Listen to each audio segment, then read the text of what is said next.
Hi, Steve Lockhart here from learnmassage.com.au. Now the following video is part of my full SLM Bodywork professional training program, and it's aimed at helping body workers and massage therapists get better results in their clinic when they're treating pain and injuries. Now I've got lots of these videos going up on my channel, so please subscribe by clicking on the link in the bottom left hand corner and you'll get notified when any new videos get posted. I hope you enjoy the content and get something out of it.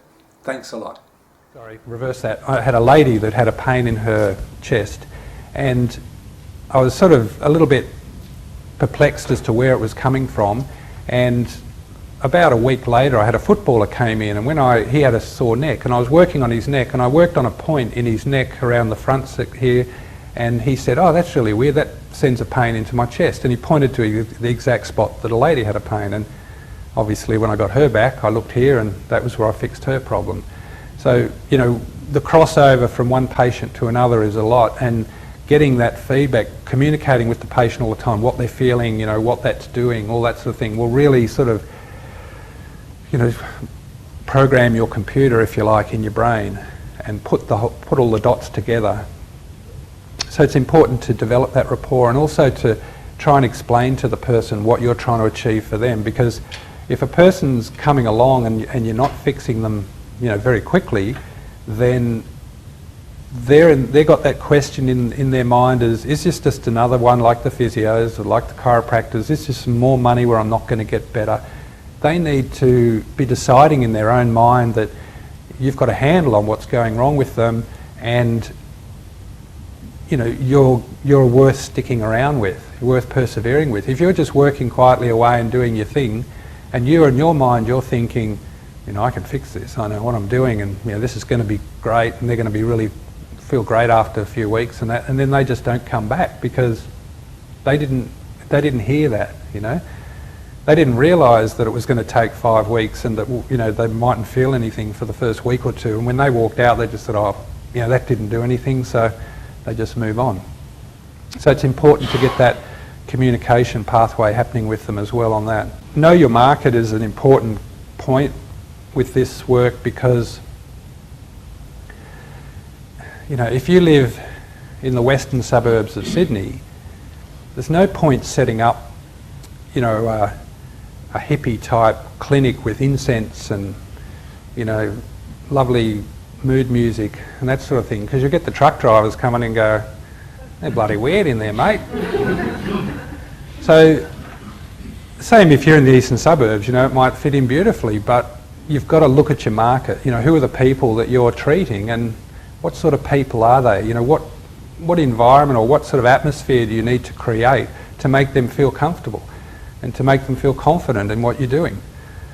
You know, a lot of pomp and ceremony won't impress the people out there, but it's a necessity, you know, in another area.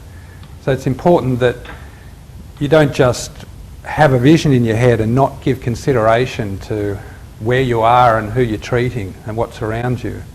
And the same as when you're promoting yourself or you're trying to advertise. You know, if your market is, for example, an older market and not people that maybe don't get on the internet and search for things as much, there's no point advertising on the internet. You know, promoting yourself on the internet.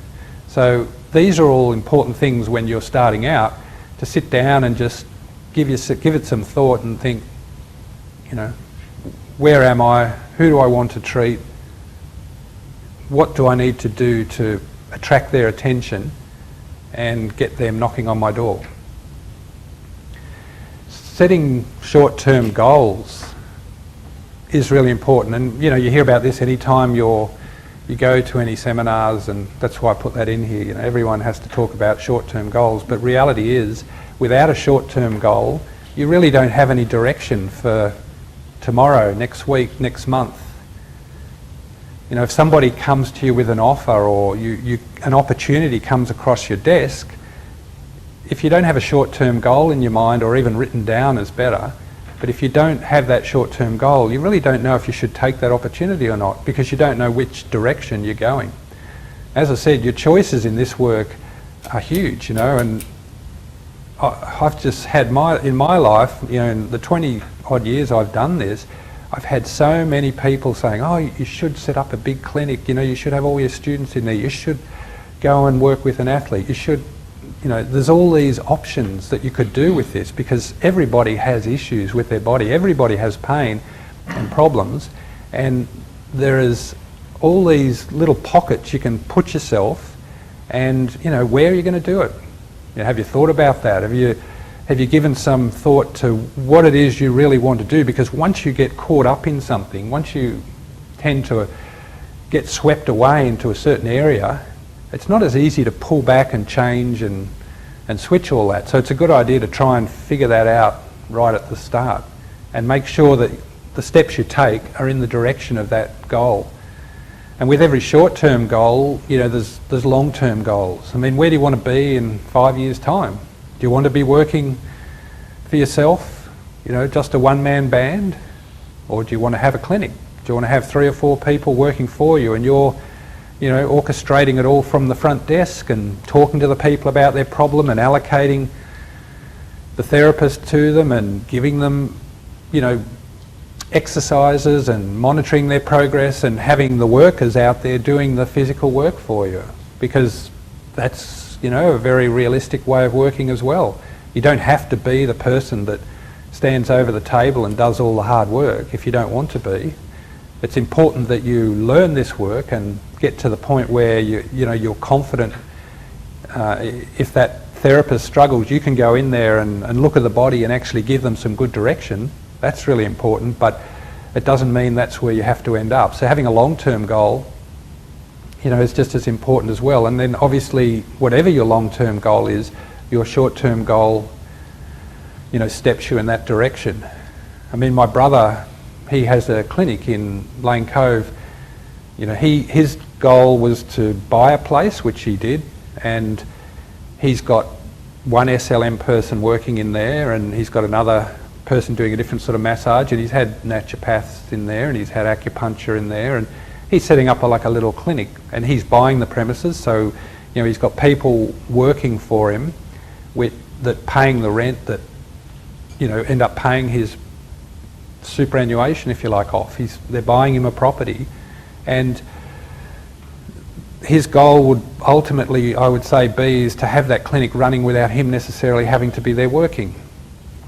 You know, I'm on the other side, I'm working for myself, and I'm happy, you know, doing the work myself, and I don't have that plan to, you know, have people in a clinic that I've bought and all that sort of thing. So, you know, it doesn't matter which way you want to go, it's just a choice. And obviously, if your choice is to have a clinic and to get people in there and to eventually have, you know, 3 or 4 SLM people in there doing this sort of work, and for you to be the marketing person and driving the whole thing, then one of your goals would be to start looking at how you can buy yourself a clinic. It might be a choice rather than, say, buying an investment property after you've, you know, got your home or whatever, and not maybe just happily working at home in your rooms, in a spare room, because obviously that isn't going to facilitate you employing more people and having that set up.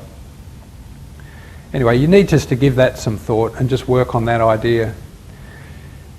And finding a niche, we spoke about, you know, the area that you're in and the market that you're targeting, and an extension of that is to work out, you know, what you want to work on, because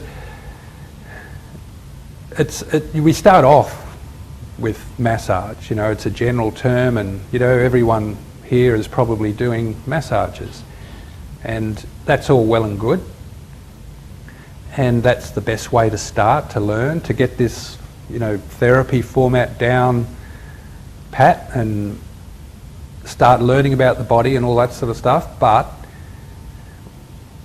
you know, you can branch into a specific area. Like, you know, I've branched into back pain, and I do get other problems come in, but 95% of my work now is back pain. And it's important to get yourself a niche, because it makes it a lot easier to promote yourself and to be considered an expert. It's harder to be an expert at everything. You know, people don't. It's like the doctors, the knee specialists, or you know, the back specialists, or the neurosurgeon. You know, they've all got their little area of expertise, and we all know that the full body is involved in any of this. Depending on, you know, even if you work on the shoulder, you've still got to be an expert with the full body. But for a marketing perspective, you know, you need to tell everyone you're the shoulder man, or you're the knee person, or even the foot person, or whatever. Well, I hope you got some good information from that video, and there's a lot more coming. So please don't forget to subscribe by clicking on the link in the bottom left-hand corner of this video, and in the meantime, check out my website learnmassage.com.au and pick up a free copy of the book How to Fix Pain Using Massage and Bodywork. And I'll speak to you again soon.